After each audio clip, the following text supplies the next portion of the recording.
एक एक कर बहुत सारी समस्याएं और उनका समाधान हमने रखने का प्रयास किया और करते आ रहा हूं।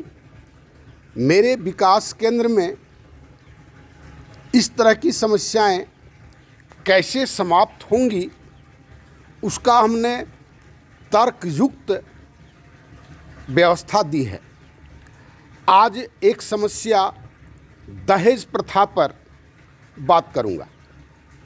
दहेज प्रथा, मेरे दादाजी का शादी हुआ था, सामाजिक शादी उसको बोलता था या कुछ वो दूसरा भी शब्द था,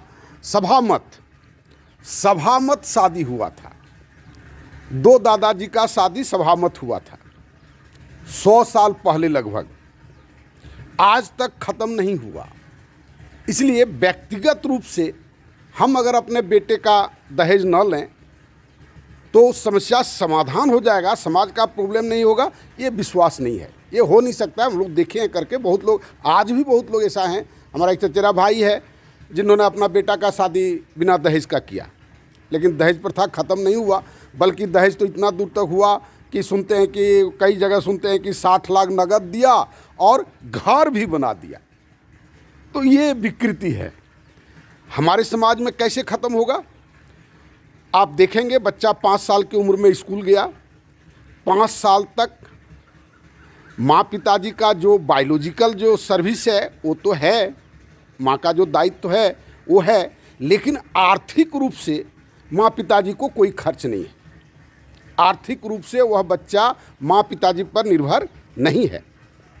5 साल के उम्र में स्कूल गया, वहाँ भी भावनात्मक लगाव बच्चे का है, भावनात्मक विकास में माँ पिताजी का सहयोग है, परिवार का सहयोग है, लेकिन आर्थिक रूप से वहाँ उनके इंडिविजुअल कोई खर्च नहीं है। वहाँ से वह निकलेगा, उसको रेसिडेंस मिलेगा, वह रेसिडेंस भी उसको सामाजिक स्तर पर मिलेगा। रेसिडेंस के बाद उसको जॉब मिलेगा, वह भी सामाजिक स्तर पर मिलेगा। उसके माँ पिताजी का उसमें कोई आर्थिक सहयोग नहीं है। अब जॉब मिलने के बाद दहेज के लिए, शादी के लिए उस गांव में एक टीम है। वह टीम, भले ही उसके माँ पिताजी उसमें साथ में होंगे, उसके परिवार के लोग साथ में होंगे, लेकिन वो टीम उसकी शादी की व्यवस्था करेगी। स्वाभाविक है कि वहाँ पर दहेज का कोई क्वेश्चन ही नहीं उठेगा। अभी लोग दावा करते हैं कि हमने बेटा के पीछे इतना खर्च किया है, उतना खर्च किया है, शादी में हमको इतना खर्च है। शादी में उसके माँ पिताजी को व्यक्तिगत अकाउंट से निकाल करके एक पैसा खर्च नहीं करना है। हमने ये डिटेल में चर्चा किया है। सामाजिक स्तर पर शादी होगी, ग्रुप मैरिज में होगा, कई गुना ज़्यादा आनंद आएगा शादी का। पूरा रीति नीति जो जिसका जैसा अपना लोकाचार है उसके अनुसार शादी होगी। कहने का मतलब, शादी में चूँकि बच्चे के भरण पोषण में गार्जियन का कोई आर्थिक सहयोग नहीं है, सामाजिक सहयोग है, लेकिन आर्थिक सहयोग इंडिविजुअल नहीं है, इसलिए गार्जियन को दावा करने का कोई नैतिक अधिकार नहीं होता है। और इस तरह से हमारे सिस्टम में आपको दहेज प्रथा का उन्मूलन हो जाएगा, सामाजिक स्तर पर उन्मूलन हो जाएगा।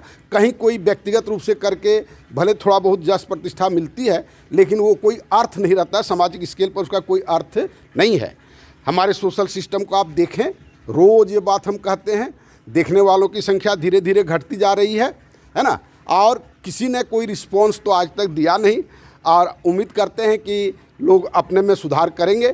पूरा सिस्टम देख चुके हैं, नहीं देखे हैं तो एक बार फिर से देखिए। न्यूज़ सोशल सिस्टम इसी चैनल पर मौजूद है और हमारे साथ जुड़ने का आप प्रयास करें। धन्यवाद।